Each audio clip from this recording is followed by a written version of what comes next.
എല്ലാവർക്കും നമസ്കാരം, സ്വാഗതം. ശ്രീമദ് ഭഗവത്ഗീത കർമ്മയോഗത്തിലെ 42ാമത്തെ ശ്ലോകം നോക്കാം. അപ്പോൾ ഭഗവത്ഗീതയുടെ പ്രാധാന്യം കൂടി വരുന്ന ഈ ഒരു കാലത്ത് ലോകം ഭഗവത്ഗീതയെ അംഗീകരിച്ച് തുടങ്ങിയിരിക്കുന്നു എന്നും ഒരുപാട് ആളുകളിലേക്ക്, നമ്മുടെ രാഷ്ട്രങ്ങളിലേക്കൊക്കെ ഭഗവത്ഗീത എത്തിക്കൊണ്ടിരിക്കുന്നതെന്നും നമ്മുടെ ഭാരതം അത്രയും ശ്രേഷ്ഠമാണെന്നും മഹത്തരമാണെന്നും കാണിക്കുന്നതാണ്. നമ്മുടെ സംസ്കാരത്തെ മറ്റ് രാജ്യങ്ങൾ അംഗീകരിക്കുന്നതിൻ്റെ തെളിവാണ് ഇതെല്ലാം. അപ്പോൾ നമുക്ക് നമ്മുടെ ആ ഒരു മഹത്തായ ഒരു സംസ്കാരത്തിൻ്റെ ഭാഗമായിട്ടുള്ള ഭഗവത്ഗീത അത് ജാതി മത ചിന്തകൾക്ക് അതീതമാണെന്നും അത് മനുഷ്യനെ ആണ് അത് അഭിസംബോധന ചെയ്യുന്നതെന്നും കൃഷ്ണൻ അർജുനനിലൂടെ എല്ലാ മനുഷ്യരാശിയെയുമാണ് അഭിസംബോധന ചെയ്യുന്നതെന്നും മനസ്സിലാക്കുമ്പോഴാണ് അതിൻ്റെ ഒരു മാഹാത്മ്യം നമ്മളിലേക്ക് എത്തുക. അപ്പോൾ എല്ലാവർക്കും നമസ്കാരം, സ്വാഗതം. ഒരു നല്ല ദിവസം ആശംസിക്കുന്നു. അപ്പോൾ ഇന്ന് കർമ്മയോഗത്തിലെ 42ാമത്തെ ശ്ലോകം നമ്മൾ അവസാന ആ ഒരു ചാപ്റ്ററിൻ്റെ അവസാന ഭാഗത്തേക്കൊക്കെ എത്തിക്കൊണ്ടിരിക്കുകയാണ്. വായിക്കാം. അപ്പോൾ ഭഗവാൻ ഇന്ദ്രിയങ്ങളെയും മനസ്സിനെയും ബുദ്ധിയും ഒക്കെ നിയന്ത്രിക്കുകയും കാമമെന്ന ശത്രുവിനെ തുരത്തി ഓടിക്കേണ്ടത് ആവശ്യമാണെന്നൊക്കെയുള്ള ഒരു സന്ദേശമാണ് നമുക്ക് നൽകുന്നത്. വായിക്കാം. ഇന്ദ്രിയാണി പരാണ്യഹു ഇന്ദ്രിയേഭ്യ പരം മനഃ മനസ്സസ്തു പരാ ബുദ്ധി യോ ബുദ്ധേ പരതസ്തു സഹ. റിപ്പീറ്റ് ചെയ്യാം. ഇന്ദ്രിയാണി പരാണ്യാഹു ഇന്ദ്രിയേഭ്യ പരം മനഃ മനസ്സസ്തു പരാ ബുദ്ധി യോ ബുദ്ധി പരതസ്തു സഹ. അപ്പോൾ എന്താണ് ഭഗവാൻ നമ്മളോട് പറയുന്നത്? നീ ബുദ്ധിയെയും മനസ്സിനെയും ഇന്ദ്രിയങ്ങളെയും അടക്കുകയാണെങ്കിൽ, നിൻ്റെ കൺട്രോളിൽ അതിനെ കൊണ്ടുവരികയാണെങ്കിൽ നിനക്ക് പരമമായ ആ ഒരു ലക്ഷ്യത്തിലേക്ക് അതിവേഗം ചെന്നെത്താം. അതായത് ഇന്ദ്രിയാണി പരാണ്യാഹു ഇന്ദ്രിയേഭ്യ പരമന എന്ന് പറയുമ്പോൾ ഇന്ദ്രിയങ്ങളെക്കാൾ ശ്രേഷ്ഠമാണ് മനസ്സ്. ഇന്ദ്രിയേഭ്യ മന എന്ന് പറയുമ്പോൾ മനസ്സ്, ഇന്ദ്രിയേഭ്യ ഇന്ദ്രിയങ്ങളെക്കാൾ, മനസ്സ് ഇന്ദ്രിയങ്ങളെക്കാൾ പരാണി ആഹു, പരാണി ശ്രേഷ്ഠം, ആഹു പറയപ്പെടുന്നു.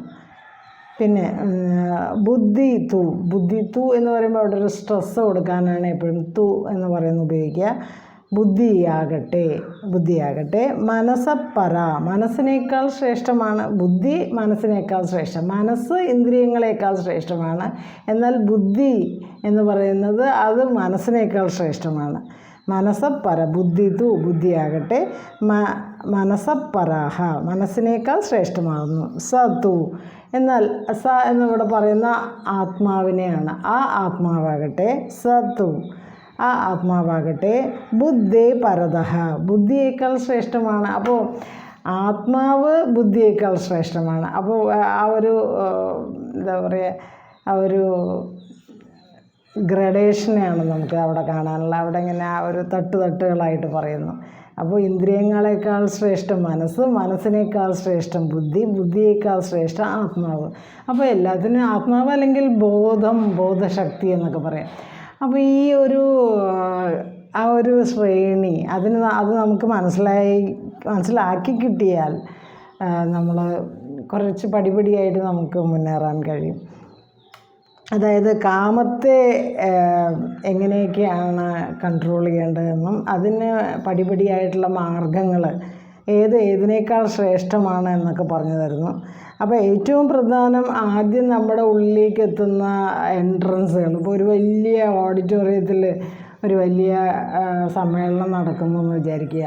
അവിടെ ഒരുപാട് എന്താ പറയുക, വാതിലുകളുണ്ടാവും ബാക്കിലും സൈഡിലും ഒക്കെ ആയിട്ട്. ഇതുപോലെയാണ് നമ്മുടെ ഇന്ദ്രിയങ്ങൾ, അതായത് കണ്ണ്, മൂക്ക്, നാക്ക് എന്നൊക്കെ പറയുന്നത്. ഇതെല്ലാം നമ്മളെ ഒരുപാട് ബുദ്ധിമുട്ടുകളിലേക്ക് നയിക്കും. എപ്പോഴാണ് നമ്മുടെ ബുദ്ധിയും മനസ്സും ശരിയായിട്ട് ഉപയോഗിച്ചില്ലെങ്കിൽ, അതാണ്. അപ്പോൾ പറയുന്നത് നമ്മുടെ സത്യത്തിൻ്റെ ശ്രീകോവിലേക്ക്, അതായത് സാക്ഷാത്കാരത്തിന് വേണ്ടി നമ്മളെ നയിക്കപ്പെടാൻ അതിന് തടസ്സം നിൽക്കുന്നതാണ് ഈ ഇന്ദ്രിയങ്ങളൊക്കെ തന്നെ. അപ്പോൾ പറയുന്നു, ഇന്ദ്രിയങ്ങളെ ശ്രേഷ്ഠങ്ങളെന്ന് പറയാൻ പറ്റില്ല.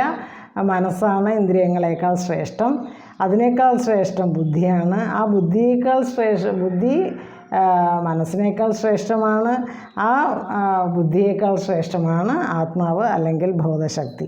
അപ്പോൾ ആ ബോധശക്തിയിലേക്ക് നമ്മളതിപ്പോൾ സൂക്ഷ്മമായിട്ട് പോവുകയാണ് ഓരോന്നും. അപ്പോൾ ഇന്ദ്രിയങ്ങളെക്കാൾ സൂക്ഷ്മമാണ് മനസ്സ്. മനസ്സിനെ നമുക്ക് കാണാൻ പറ്റില്ല, ഇന്ദ്രിയങ്ങളെ കാണാൻ പറ്റും. അപ്പോൾ മനസ്സ് കുറച്ചുകൂടെ സൂക്ഷ്മമാണ്. ഇനി അതിനേക്കാൾ സൂക്ഷ്മമാണ് ബുദ്ധി. ബുദ്ധിയെയും നമുക്ക് കാണാൻ പറ്റില്ല, നമുക്ക് അതെന്താണെന്ന് പറയാനും ഒക്കെ ബുദ്ധിമുട്ടാണ്. കാരണം മനസ്സിനേക്കാൾ സൂക്ഷ്മമാണ് ബുദ്ധി. ആ ബുദ്ധിയേക്കാൾ സൂക്ഷ്മമാണ് ബോധം അല്ലെങ്കിൽ ആത്മാവ് എന്ന് പറയുന്നത്. അപ്പോൾ ഇത്രയും അപ്പോൾ ആ മനസ്സും ആ ബുദ്ധിയും ആത്മാവും ഇത്രയും സൂക്ഷ്മമായിട്ടുള്ള ഈ കാര്യങ്ങളൊക്കെ മനസ്സിലാക്കാൻ എന്താണ് ഒരു വഴി? അതായത് ഇന്ദ്രിയങ്ങളെയൊക്കെ പിൻവലിക്കണം, മനസ്സിനെ നമ്മുടെ കൺട്രോളിൽ കൊണ്ടുവരണം. അപ്പോൾ ബുദ്ധി നമ്മൾ പറയുന്ന കുറച്ച് അനുസരിച്ച് തുടങ്ങും. അങ്ങനെ ബോധശക്തിയിലേക്ക് ഉയരാൻ പറ്റും എന്ന് പറയുന്നതിന് നമ്മളെ സഹായിക്കുന്നതാണ് ധ്യാനം ഒക്കെ. അതാണ് മെഡിറ്റേഷൻ ഒക്കെ വളരെ യോഗയിൽ വളരെ ഊന്നി പറയുന്നത്. അപ്പോൾ മെഡിറ്റേഷനൊക്കെ പ്രാക്ടീസ് ചെയ്യുമ്പോൾ ഇന്ദ്രിയങ്ങളെ കൺട്രോൾ ചെയ്യുകയും മനസ്സിനെ കുറച്ചായിട്ട് ചൊൽപ്പടിക്ക് നിർത്താൻ പറ്റുകയും പിന്നെ അതിലൂടെ ബുദ്ധി നമ്മുടെ ആ ഒരു കൺട്രോളിൽ വരികയും അതിനെ തുടർന്ന് ആത്മാവ് തന്നെ അല്ലെങ്കിൽ ബോധശക്തി തന്നെ നമുക്ക് അതിലേക്ക് ആ ബോധശക്തിയിലേക്ക് സ്വയം ഉയരുന്ന ഒരു സ്ഥിതിയിലേക്ക് ഭഗവാൻ നമ്മളെ കൊണ്ടെത്തിക്കും. അതാണ് ഈ പറയുന്ന ബോധം.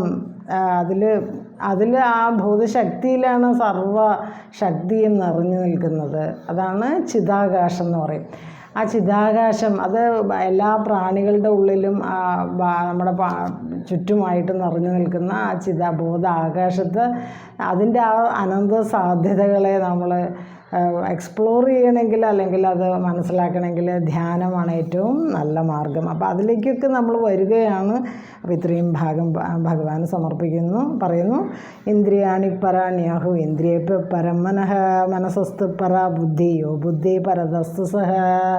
ഇന്ദ്രിയങ്ങളെക്കാൾ ശ്രേഷ്ഠമാണ് മനസ്സ് എന്നും മനസ്സിനേക്കാൾ ശ്രേഷ്ഠമാണ് ബുദ്ധിയെന്നും ബുദ്ധിയേക്കാൾ ശ്രേഷ്ഠമാണ് ആത്മാവ് എന്നും പറഞ്ഞുകൊണ്ട് ഈ ഒരു ഭാഗം ഗുരുവായൂരപ്പന് സമർപ്പിക്കുന്നു. ശ്രീകൃഷ്ണ ഭഗവാന്റെ ആ ഒരു അനുഗ്രഹത്തിനായിട്ട് പ്രാർത്ഥിക്കാം. സർവം ശ്രീകൃഷ്ണാർപ്പണമസ്തു.